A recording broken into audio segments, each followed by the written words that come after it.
السلام عليكم ورحمة الله وبركاته. كيفكن حبيباتي؟ إن شاء الله بخير. رجعنا بعد طول غياب ورجعنا إن شاء الله مع أكلات جديدة ونمط جديد بأكلنا، وحتكون حلقات كتير مفيدة وكتير لذيذة وطيبة. اليوم عنا أكلة طيبة، طبعا أكلة أصولها مكسيكي أصلا أو هندي، بتشتهر ببهاراتها الكتيرة. طبعا هي حادة شوي، اللي هي الدجاج المكسيكي. طبعا هي مكوناتها مثل ما شايفين قدامكم، هي مانا صعبة وفي اجتهادات، اياما بيحطوا عليها شغلات زيادة، كل واحد على حسب شو بيحب. حتى الحد، يعني في ناس بتحب الحد، في ناس لا بتقلك بلا حد افضل، كل واحد على حسب شو بيحب. المهم نحن هلا عنا المكونات مثل ما شايفين قدامكم. عنا كيلو بانيه صدور دجاج مخلية من العظم. عنا تقريبا 4 بندورات حجم وسط مفرومة فرم وسط. عنا تقريبا شي 3 فليفلات او 4 فليفلات كمان فرم عادي، لا هو كبيرة ولا هي صغيرة. عنا بصل جوانح، وعنا هون كركم، عنا ريحان وكاري، عنا بودرة بصل، بودرة ثوم، عنا البابريكا، كزبرة يابسة وفلفل أسود. هلا هون في نقطة كتير مهمة، أنا البهارات أنا حاططهم من عندي، بس في بهارات بالسوق بتجي خصوصي للمكسيكي، هي بهارات المكسيكي. هلا كل واحد على حسب استطعامه، بس أنا ما بحب البهارات المختلطة بالسوق، بحب أخلطها على إيدي وحطها. هلا هون مثل ما قلت لكم، في أيام بحب الواحد يحط حد فلفلة حدة أو بودرة حدة، يعني اللي بيحب هو شو بيحب بيعمل. وفي ملاحظة تانية انه هون نحن عنا، انا حاطة مثل ما شايفين الورس او العقدة الصفراء او الكركم، لانه حابة يكون لونها على اصفر. هلا في ناس بيحطوا مثلا معلقة رب بندورة او مية بندورة او معجون طماطم، بيحطوه معها كرمال انه بس تعطي لونها على احمر. انا بحبها تكون لونها على اصفر مايلة للصفار اكتر. هاي مكوناتنا، وطبعا لا غنى عن الملح طبعا. هاي مكوناتنا، وان شاء الله تكون الاكله تنال اعجابكم، وخليكم معي خطوه بخطوه لنطبق الطبخه مع بعض، وبشوفكم بالفقره الثانيه.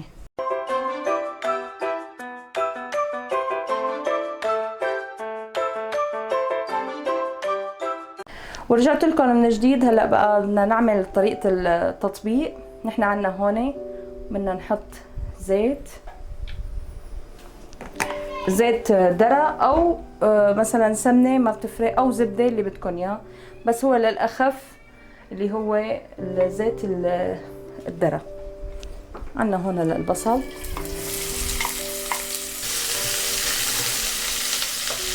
طبعا نحن عندنا بنحب المكسيكي يكون بصلها كثير،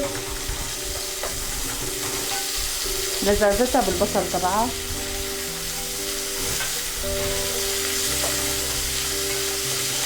احنا بدنا نضل نقلب لحتى تدبل البصلة معانا.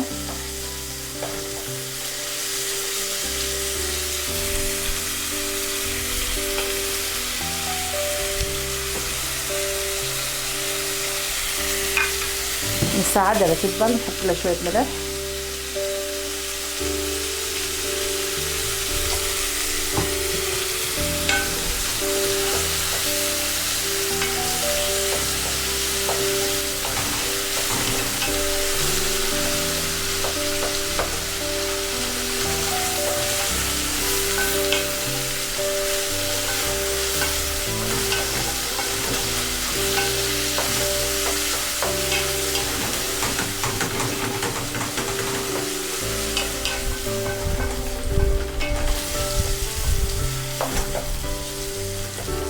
نحن هلا بدنا نحط له فليفله مقطعه،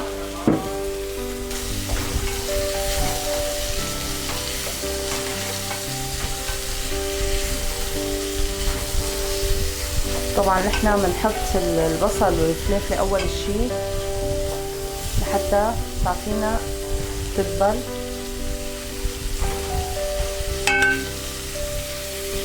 هلا بدنا نتركهم لحتى يدبلوا شوي، وبعد منا بننزل باقي المكونات. خليكم معنا.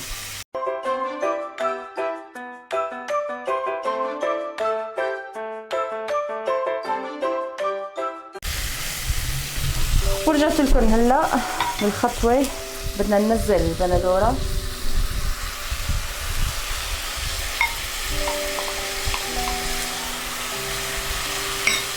طبعا هلا رح تتساءلوا انه ليش مثلا نزلت انا البندورة واخر الشي الدجاج. انا بدي يصير عندي هون صلصة مشان الدجاج يستوي فيها وبنفس الوقت ياخذ النكهة كلها كاملة.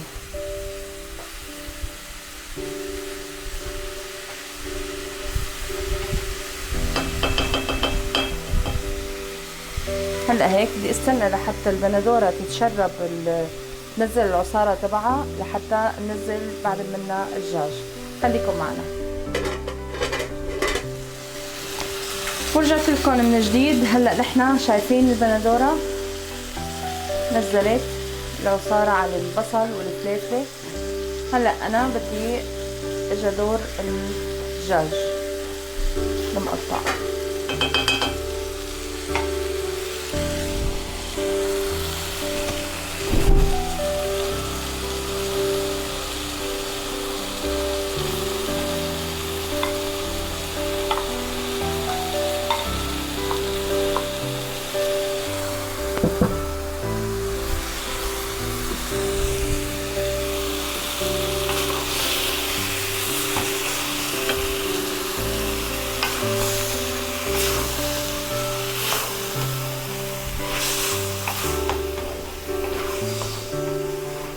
نحنا هلا هون بدنا نحط البهارات،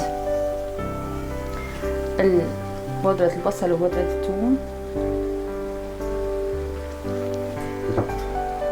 فلفل الاسود والكزبرة اليابسة،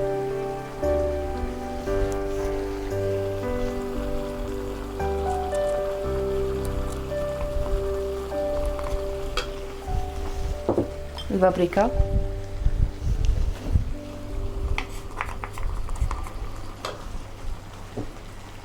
الريحان والكاري والكركم،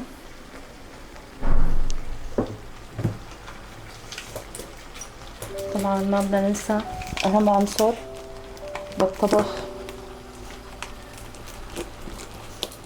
يلي هو الملح.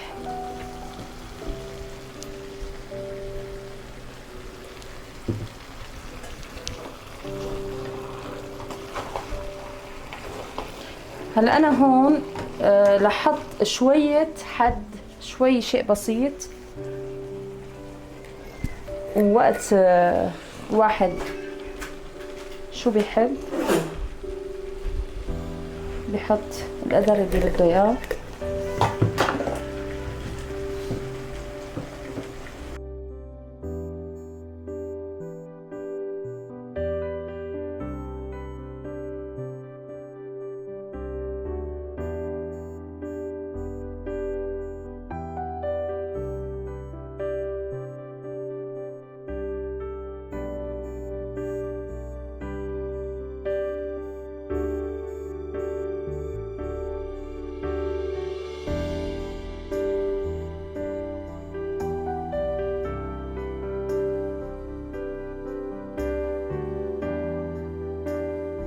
هلا هيك نحنا طبقنا كل المكونات، شايفين لونها.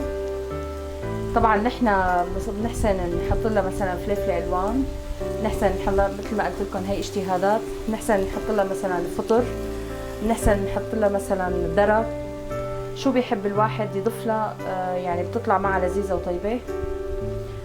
هي مكوناتنا صارت على النار. هلا انا بدي اتركها، بدي نوز تحتها واتركها لحتى تستوي بقلب بعض البعض، وبرجع لكم ان شاء الله وقت التقديم. خليكم معنا.